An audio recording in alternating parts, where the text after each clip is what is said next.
Bienvenue sur le forum des lecteurs France Bleu, La Montagne, Corrèze Télévision. Je vous rappelle que nous sommes en direct sur YouTube, sur la chaîne Corrèze Télévision de YouTube. Nous avons donc un nouveau forum qui s'intitule Le goût de la fiction avec Hélène Grémillon pour La Garçonnière aux éditions Flammarion, Grégoire Delacour pour La chose qu'on regarde aux éditions Jean-Claude Lattès et enfin Louis-Philippe Dallander pour Ballade d'un amour inachevé aux éditions Mercure de France. Et nous accueillons à nouveau avec grand plaisir pour animer ce forum Karine Papillot. Bonjour à tous, elle aussi elle a du plaisir, elle en a d'autant plus que c'est 3 des livres qu'elle a préféré lire cette année, donc je suis ravie de vous avoir et incroyablement frustrée par le manque de temps que nous avons parce qu'il fallait vous regarder 2 heures. Je vais commencer par la plus belle du plateau, Hélène Grémillon, de très loin. Oui, Grégoire Delacour, restez avec nous, ne soyez pas vexés. Vous êtes très mignonne vous aussi. Hélène Grémillon, vous êtes l'auteur du Confident. Qui est votre premier livre, qui est devenu en moins de 3 ans un énorme best-seller avec plus de 250 000 exemplaires vendus, des publications dans 28 pays. Et vous publiez un deuxième roman, La Garçonnière. Le deuxième roman, c'est toujours le plus difficile, parce qu'il, surtout quand il suit un grand succès. Et vous l'avez merveilleusement réussi. La Garçonnière, c'est quelle histoire? Je vais vous laisser la raconter, comme ça je sais où vous allez vous arrêter, et moi je n'aurai pas à trahir le livre. Merci beaucoup, Karine. La Garçonnière, en fait, est une histoire, je vais aller assez rapidement aussi pour que tout le monde ait un petit temps de parole sympathique. La Garçonnière se passe à Buenos Aires, en Argentine. Je vous donne le début du livre, c'est-à-dire les prémices de l'intrigue, puisqu'il s'agit d'une enquête. Lisandra, la jeune femme d'un psychanalyste réputé, est retrouvée morte défenestrée en bas de leur immeuble, et très vite les soupçons de la police voilà, tout le monde, les policiers pensent que le meurtrier est Vittorio, lequel a beaucoup de mal à justifier, son mari, lequel a beaucoup de mal à justifier son emploi du temps ce soir-là. Et une de ses patientes, il va être incarcéré. Une de ses patientes ne peut penser l'ombre d'une seconde que cet homme est le meurtrier de sa femme, et elle va se lancer dans une enquête pour savoir qui a vraiment tué la femme de Vittorio, Lisandra. Alors, cette histoire se passe en Argentine. L'Argentine d'après la dictature. Donc, l'État, à ce moment-là, a décrété, donc en 86, une loi d'amnistie dite loi du point final. C'est-à-dire que tout ce qui s'est passé avant, on oublie. Pourquoi était-ce si important pour l'histoire que vous racontez de se placer à ce moment-là de l'histoire et dans ce pays-là ? Dans ce pays-là, parce que c'est le pays au monde, en tout cas Buenos Aires, c'est la capitale au monde où il y a le plus de psychanalystes par habitant, mais un chiffre absurde, irrationnel, un psychanalyste pour 50 habitants, donc on est dans une pratique ultra décomplexée, ultra quotidienne. Et à cette époque-là, surtout parce qu'en fait, ce point final a mis en place une société étonnante dans la mesure où bourreaux et victimes pouvaient se côtoyer dans la rue. On pouvait retomber, bien sûr, là je prends un cas de figure assez excessif, mais on pouvait se retrouver en face de son bourreau au coin d'une rue. Voilà. Le fait que Vittorio, donc l'accusé, soit psychanalyste, est-ce que c'est une façon aussi d'essayer de comprendre les rouages de la violence à travers justement le principe de l'analyse? Enfin, pourquoi vous avez choisi un psychanalyste? Peut-être que ça c'est plus un résultat que je n'ai pas maîtrisé, mais qui est peut-être en place dans le livre. J'avais très envie tout simplement de travailler dans un cabinet de psychanalyste parce que ça me permettait d'accentuer le principe du huis clos, qui est pour moi un des éléments moteur et inspirant quand je veux mettre en place une histoire, et ça me permettait aussi de passer de mettre en scène des séances de psychanalyse, puisqu'il y en a 3 dans le roman, et j'avais très très envie de tout à coup quitter l'intrigue et ouvrir sur le cœur d'une intimité tourmentée qu'on va nous livrer et nous décrire pendant quelques pages, qui sera un patient, et à la fin de ces quelques pages on se demande si ce patient-là peut avoir tué Lisandra. Voilà, donc c'est plus, pour moi c'était plus un point de vue formel, j'avais besoin je voulais rentrer dans ces séances de psychanalyse. Alors on ne peut pas raconter l'histoire, c'est tant mieux pour le public et c'est dommage pour nous. Il y a quand même, à la fin on se pose beaucoup de questions, et beaucoup de questions d'ordre moral et d'ordre qui ont trait à l'humain, à l'humanisme aussi, ce que c'est que l'humanisme, ce que c'est aussi l'humanité. Alors là on est beaucoup plus large, mais derrière ça il y a la question de la faute. Est-ce qu'on peut évincer la question de la faute, est-ce qu'on peut aussi évincer la question de la réparation? Est-ce qu'un peuple peut rester vivant quand il n'y a pas eu de réparation, quand il n'y a pas eu reconnaissance des drames, quand il n'y a pas eu, que ce soit un drame collectif ou un drame individuel? Est-ce que la vie peut continuer ainsi? Est-ce que l'injustice est vivable? Alors malheureusement, je pense que l'injustice n'est jamais vivable. Par contre, elle est traversable, c'est-à-dire qu'à partir du moment où il n'y a pas de réparation, on ne peut rien changer. Donc on est obligé de continuer. Pour ce qui est de l'Argentine, par exemple, les choses se sont d'elles-mêmes suffisamment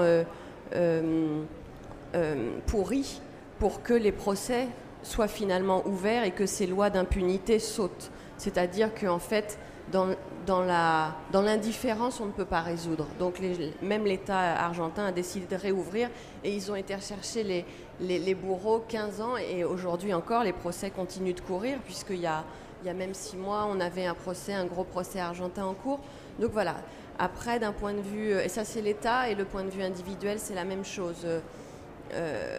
Voilà, quand un individu a la chance de voir les injustices se réparer d'une manière ou d'une autre, tant mieux pour lui, mais quand c'est pas le cas, il faut continuer. Enfin, le livre est extrêmement fort, je le dis pour ceux qui n'ont pas encore eu le plaisir de l'avoir en main. Ça amène à poser la dernière question, puisqu'on n'a pas trop de temps, mais Hélène, comment concevez-vous vos romans?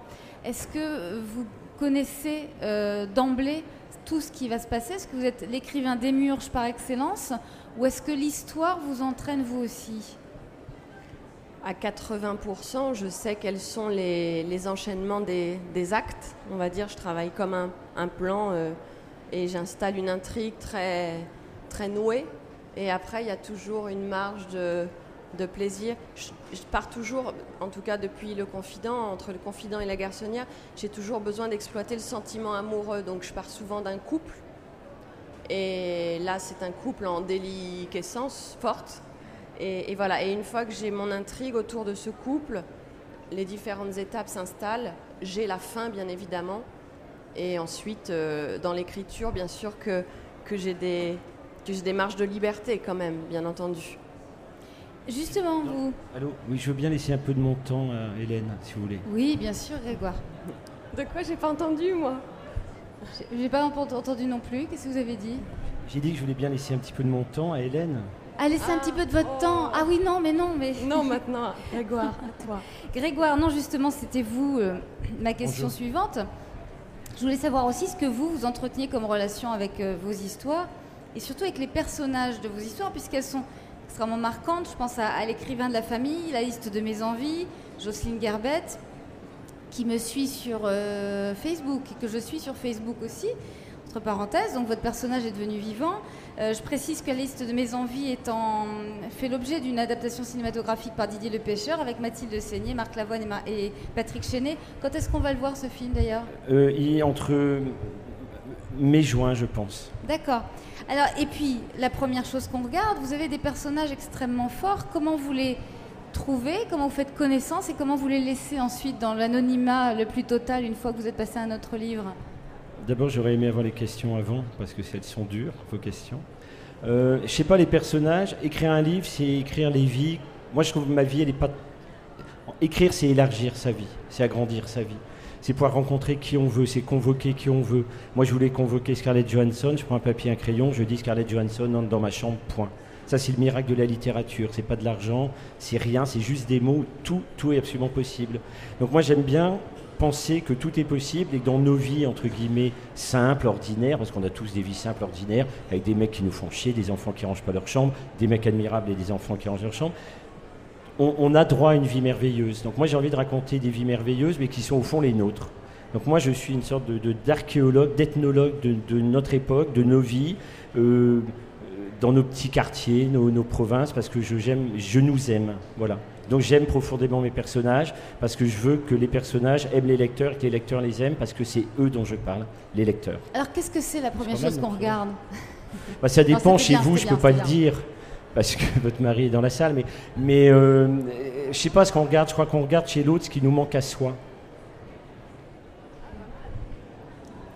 Est-ce que vous comptez les petits silences de méditation à la fin de vos réponses ou est-ce qu'on peut enchaîner? Non, je vous conseille d'enchaîner parce qu'après sinon... D'accord. En tout cas, c'était à garder. Hein. Racontez-nous de quoi il s'agit, la première chose qu'on regarde. C'est la première chose qu'on regarde, c'est parti d'une colère que j'ai eue quand j'ai lu un jour dans un magazine féminin qu'une jeune fille sur deux de 15 à 25 ans envisagerait de la chirurgie esthétique. Et moi, j'ai eu 3 filles. À 15 ans, je peux vous dire que c'est pas fini une fille. À 50 ans non plus d'ailleurs. Mais et je me dis, mais j'ai trouvé ça choquant. Qu'est-ce qu'on a fait à nos mômes pour qu'ils s'aiment pas à ce point? Et puis j'ai lu dans un autre magazine, beaucoup pour les gens très âgés maintenant, Marie-Claire, excusez-nous Marie-Claire, que les femmes de 40 ans, 1 sur 3 envisageraient de la chirurgie esthétique aussi, à condition que ce soit moins cher. Donc quand on aura les implants roumains, les lèvres coréennes, vous allez voir, on ne va pas être gâtés. Donc je me suis dit, qu'est-ce qu'on n'aime pas chez soi? Est-ce que c'est la manière dont les hommes nous regardent, dont on se donne à voir? Et j'ai voulu explorer où commence l'amour. J'ai jamais vu 2 mecs à un café voir une belle fille qui passe dire « Oh, t'as vu son âme? Oh, quel beau cœur elle a !» Voilà. Et moi, je voulais savoir comment on passe au-delà du physique, comment, une fois qu'on a fait connaissance avec le physique de l'autre, qu'est-ce qui reste et pourquoi parfois il reste rien. Enfin, vous nous avez toujours pas raconté de quoi il s'agit. Ah bah c'est le thème, c'est pas mal quand même. Oui, donc après, c'est une petite fable qui commence. Ça se passe pas en Argentine, mais à Long, dans la Somme, 675 habitants. Long, un village qui s'appelle Long. Voilà. Et il y a un garagiste qui a 20 ans, il est juste charmant, et un jour débarque Scarlett Johansson, l'actrice américaine, qui, comme chacun sait, fait 95 C, 65, 90. Et là, qu'est-ce qu'on fait quand la plus belle femme, entre guillemets, du monde débarque dans votre vie, alors que pendant 20 ans, on dit « Ah, moi, j'aimerais bien avoir une belle fille et tout », et bien, on n'a pas l'air con. Et voilà, et comment on fait connaissance avec cet autre-là, qui est le fantasme, et au fond, est-ce qu'un fantasme, c'est pas une réalité inversée? En fait, vous écrivez des livres extrêmement sérieux, Grégoire. Ouais, extrêmement grave, lourd, sérieux, ça finit toujours mal, c'est un bain de larmes à la fin, de sang. C'est une horreur ce livre, hein. Si vous êtes sensible, ne lisez pas. Mais ça n'empêche pas l'humour, l'esprit et la bonne humeur. Moi, j'aime bien raconter des choses très très dures, tragiques, avec légèreté, parce que c'est déjà dur la vie, on peut en rajouter. Hein. Oui, mais justement, comment le style s'impose pour, alors, en l'occurrence, la première chose qu'on regarde, sachant que on en ressort toujours bien avec soi-même de vos livres, alors qu'on a lu une histoire on a l'impression qu'elle est superbe, qu'elle est jolie, mais pas du tout. Ouais. Comment vous jouez entre le style et l'histoire? Je ne vais pas le dire parce qu'après on va me copier, vous déconnez. Non, c'est ce que je vous disais au début. Je veux que les gens qui lisent aiment davantage eux-mêmes et leur vie, donc se sentent bien. Et pour ça, il faut passer par la tragédie. En fait, c'est un vieux truc depuis Racine, depuis l'Antiquité. Hein. C'est un miroir du malheur de nos vies que je transforme en énergie positive pour les gens qui le lisent. Voilà, mais c'est vieux comme le monde, c'est les tragédies grecques, mais au goût du jour. Moi, j'aime bien ça. Je pense que le drame nous fait grandir, la douleur, il y a des douleurs qui font du bien, il y a des souffrances qui apaisent. Et voilà, et je veux qu'on aime nos vies. Je trouve qu'on n'en a qu'une, c'est super court. Tous les jours, il y a des mecs qui nous emmerdent dans les journaux. Il y a un petit bonhomme là, qui est en train de grossir, il nous fout nos vies en l'air. Merde, rêvons nos vies et vivons-les. On est des gens bien, quoi. Voilà. Alors, Jean Follin, le poète Jean Follin, accompagne l'histoire d'Arthur et Scarlett. Moi, je lui avais donné un autre nom dans ma question. Pourquoi ce poète? Et pourquoi la poésie? Parce que je trouve qu'on manque beaucoup de poésie dans le monde. La poésie, on dit toujours, j'écris des poèmes, et on dit, oh, pauvre vieux, pauvre vieux. Je pense que la poésie, c'est l'art de... Il y avait un Canadien qui a dit, la poésie ne s'explique pas, elle se soupçonne. Et j'ai adoré ça. C'est-à-dire que la poésie, tout d'un coup, c'est des petites clés du monde extrêmement simples qu'on ressent au-delà du raisonnable et de la raison. Follin, il m'a fait aimer la poésie parce qu'il a pris des mots qu'on connaît. Il n'y a pas un mot que je ne connais pas.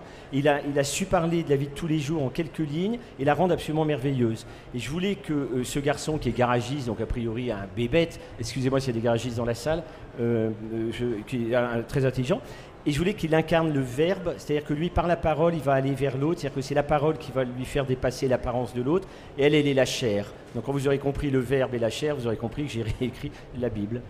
C'est ça, modestement. C'est une Bible non, mais moderne. c'est ça. L'histoire, c'est le verbe et la chair, mon livre. Oui, mais vous êtes très sérieux. Mais je sais que je suis sérieux, j'ai pas l'air sous des airs comme ça, bien sûr. C'est exactement la dichotomie qu'on trouve dans vos livres aussi. Mais j'aime ça, parce que je suis comme ça, j'aime bien le chaud-froid. Moi, je pense que pour émouvoir, il faut faire rire avant, et quand on a fait pleurer, il faut faire rire après. Il y a la plus belle expression de notre langue française, c'est mourir de rire. C'est tragique, on meurt, mais de rire. Donc je trouve ça pas mal.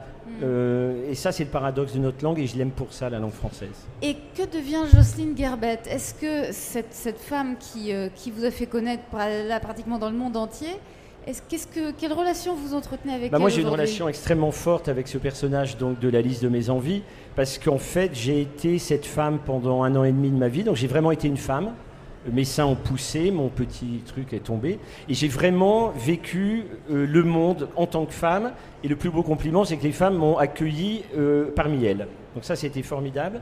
J'ai eu plus de mal que je pensais à la quitter, parce que c'était une expérience très forte, qui correspondait aussi à la perte de ma mère, donc je pense que j'ai été d'une certaine manière elle, et j'ai essayé de prolonger ma relation avec elle en regardant le monde avec ses yeux, et c'est vrai qu'on me demande, est-ce que vous ferez une suite et tout, il n'y aura jamais de suite, parce que vous allez me dire, il veut faire du pognon et tout, ça ne m'intéresse pas. La suite, c'est les traductions étrangères, la suite, c'est la pièce de théâtre, la suite, c'est le film, la suite, c'est sa vie à elle, et je trouve, voilà. Mais c'est vrai que c'était un personnage dans ma vie fort et important, comme tous d'ailleurs, mais particulièrement celle-là, ouais. La pièce de théâtre, rappelez-nous, elle est splendide. La pièce de théâtre est une absolue merveille, et normalement les auteurs n'aiment pas être adaptés parce qu'il y a une trahison. C'est plus beau que le livre, je ne peux pas dire mieux. Vous nous dites qui sont les deux qui sont à la tête de cette adaptation? C'est Michael Chirignan, l'acteur, et Anne Bouvier, la metteur en scène, et la pièce de théâtre est interprétée par un homme qui est rasé, qui a une barbe, contrairement à moi, que je n'arrive pas à avoir de poils à 50 ans. Et donc, ce monsieur m'a appelé un jour et m'a dit « J'aimerais adapter au théâtre votre livre, La liste de mes envies ». J'ai dit « Oui, vous pensez à qui pour l'actrice ?» Pensant à une actrice, une Marceau, enfin, un petit truc pour égayer mes soirées. Il m'a dit « Non, moi ». J'étais un petit peu, heureusement j'étais assis, j'ai dit « Mais vous n'êtes pas une femme, enfin, à moins que ». Il m'a dit « Vous non plus ». Et il m'a bien eu, et j'ai dit tu es Jocelyne, puisque j'ai su écrire une femme, tu peux en être une. Et il joue la pièce. C'est un spectacle absolument, absolument merveilleux. J'espère que si vous n'allez pas à Paris, qu'il viendra à vous. Et effectivement, c'est magnifique. Au magnifique. Ciné 13 Théâtre. Merci. Changeons de scène. Merci Grégoire Delacour. Changeons de scène avec Louis-Philippe d'Alembert. Là, nous sommes dans une histoire qui est presque, qui pourrait être triste, balade d'un amour inachevé. Et qui ne l'est pas, qui est une balade. Moi, je l'ai lue dans le sens d'une chanson, cette histoire. Alors, comme les autres, je ne vais pas raconter de quoi il s'agit. Je préfère que ce soit l'auteur qui le fasse. Oui, il s'agit effectivement d'une balade, d'une chanson. Comme vous avez pu le voir, il y a la chanson de Dalida, qui n'est pas Dalida vraiment, Ciao Amore Ciao, qui traverse le livre de bout en bout. Il s'agit en fait de l'histoire de ce qu'on appelle un couple mixte, même si ça m'a toujours paru un peu difficile d'expliquer un couple mixte, parce que tous les couples sont mixtes, c'est toujours compliqué. Et ils se retrouvent dans les Abruzzes, en Italie centrale. Donc elle est de la région des Abruzzes, et lui, il vient d'ailleurs. Il est ce qu'on appelle en Italie un extra-communautaire, pour dire les gens qui viennent d'en dehors de l'Union européenne. Donc il se retrouve dans ce petit village.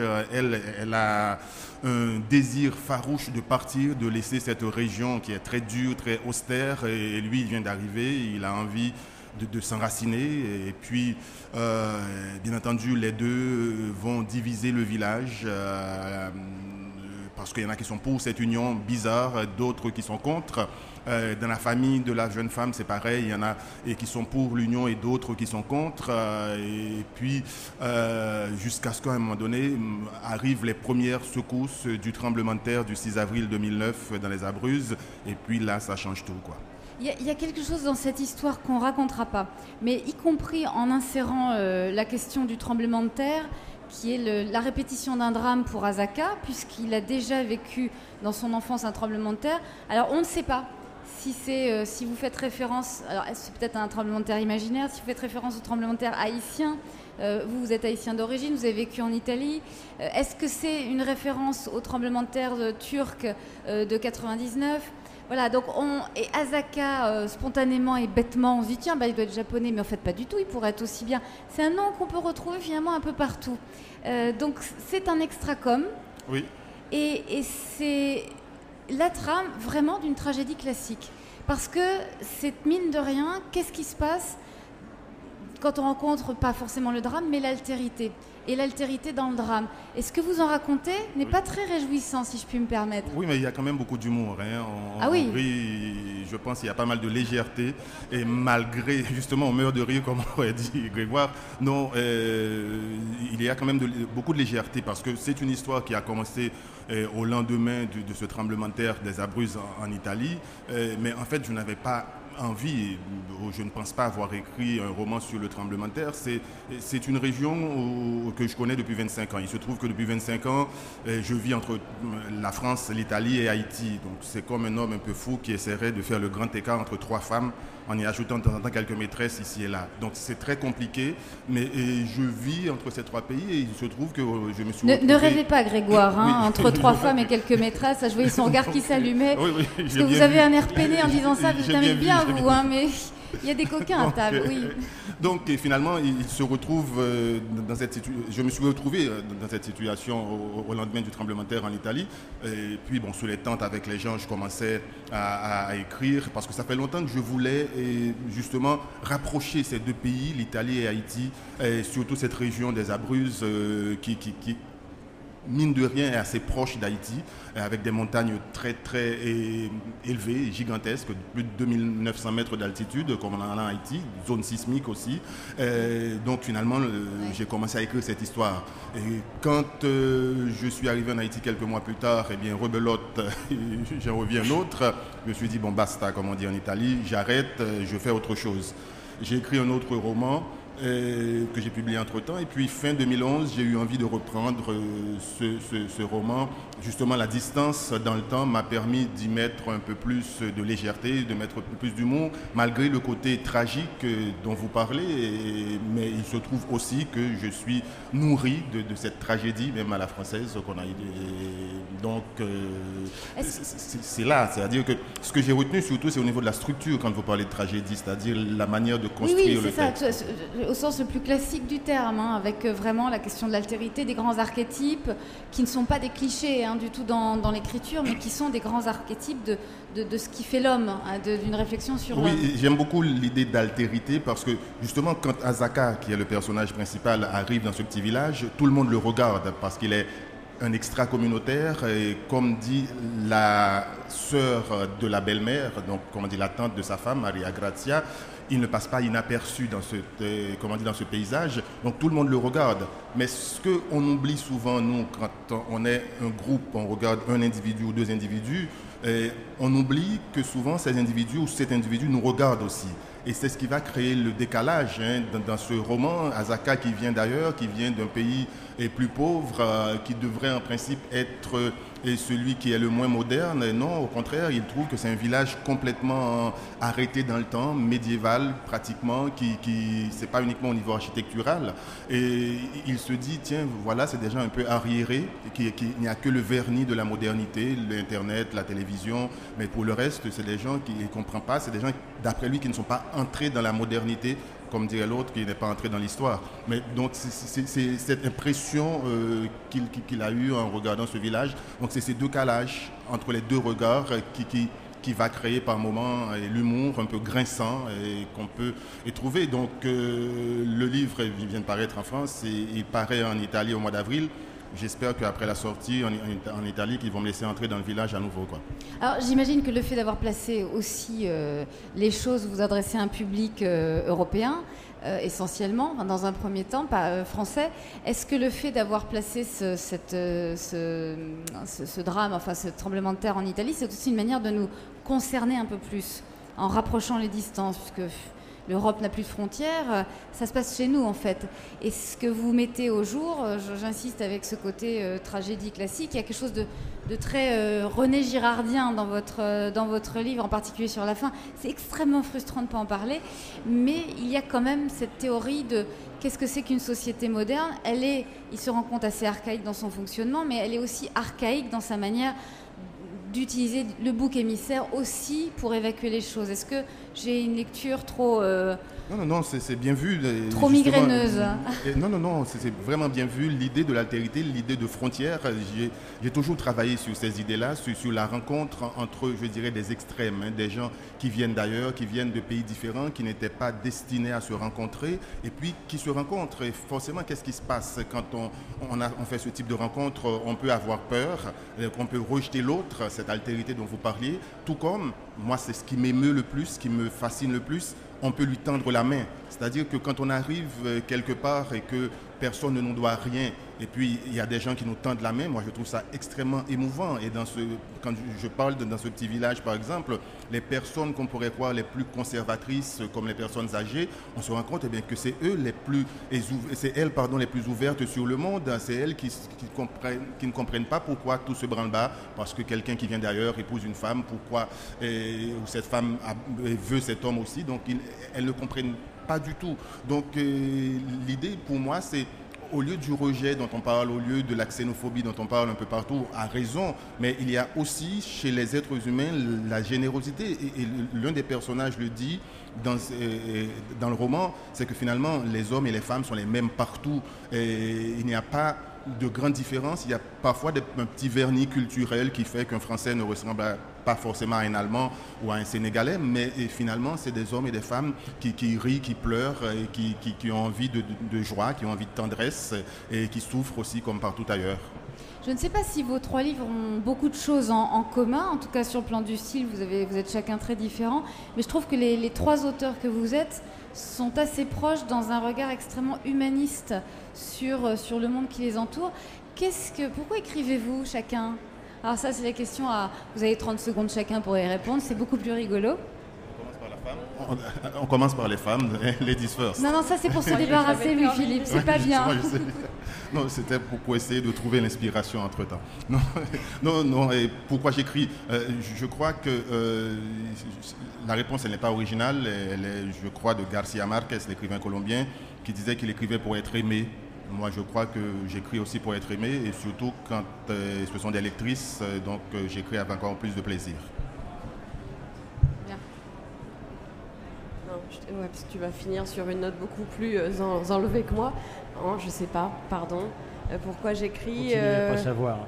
Ouais, je continue. J'ai écrit un livre, un 2e livre. Est-ce que j'en écrirai un 3e? Voilà, je sais pas. Donc l'écriture c'est toujours une remise en question de sa vie. Je pense qu'à chaque livre, à moins qu'on ait vraiment pris comme ça un rythme de croisière dans lequel on se sente bien, chaque nouvelle écriture est un nouveau départ. Il faut reprendre un peu de... Non, mais Hélène, on s'est déjà eu sur d'autres plateaux et l'écriture, c'est une chose très sérieuse. C'est quelque chose qui engage votre corps aussi. C'est quelque chose qui est pour vous très... c'est pas anodin, vous n'écrivez pas dans un coin comme les Madame de Sévigné qui faisaient leur correspondance. C'est encore bon, Madame de Sévigné, il faudrait lui demander ce que ça prenait d'elle, mais vous, ça prend beaucoup de vous. Oui, mais je pense que tous on est obligé de s'investir dans un texte. Voilà, l'écriture est subie. Après, c'est aussi un plaisir de temps en temps. Je suis désolée, c'est pas une réponse très convaincante, mais c'est une vraie réponse d'écrivain. J'aime beaucoup aussi l'idée de corps dont vous avez parlé. C'est quelque chose de très physique. Je ne sais pas pour vous, mais moi, après une journée d'écriture, je suis complètement vanné, lessivé. C'est pour ça que vous avez des corps de rêve tous les 3. C'est que... Grégoire. Merci. Tout a été dit. Moi, je voudrais juste dire, avant que vous ne concluiez, que les 2 livres qu'il faut absolument lire avant la fin de l'année sont sur cette table. Et je vous invite vraiment à les acheter, à les offrir. Pensez à Noël, pensez à vos cadeaux. Un livre, c'est moins cher qu'une bouteille de vin, ça enlève pas des points. Moins cher qu'un bouquet de fleurs, ça ne fane pas. Moins cher qu'une boîte de chocolat, ça reste dans le cœur et pas sur les cuisses. Donc achetez des livres, achetez les livres de Louis-Philippe et d'Hélène, et vraiment vous passerez un moment absolument merveilleux, je vous le garantis. Je pense aussi qu'on peut lire la première chose qu'on regarde et en passant un moment merveilleux aussi garanti. Ben oui. Merci. Mais rien sur l'écriture, vous?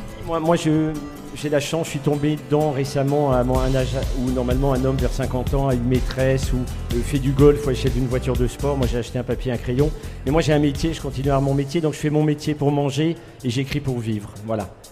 Oui, puis vous avez une femme superbe, donc vous n'avez pas besoin de la belle voiture, elle est déjà à la maison, votre femme superbe. Merci à tous, on va continuer à bavarder un moment comme ça si on s'écoute. Continuez. Merci à tous les trois pour vos livres. Louis-Philippe d'Alembert, Hélène Grémillon et Grégoire Delacour. Et suivez leurs autres œuvres parce que ces livres-là ne sont que des jalons dans une œuvre magnifique pour chacun. Merci à tous de votre attention.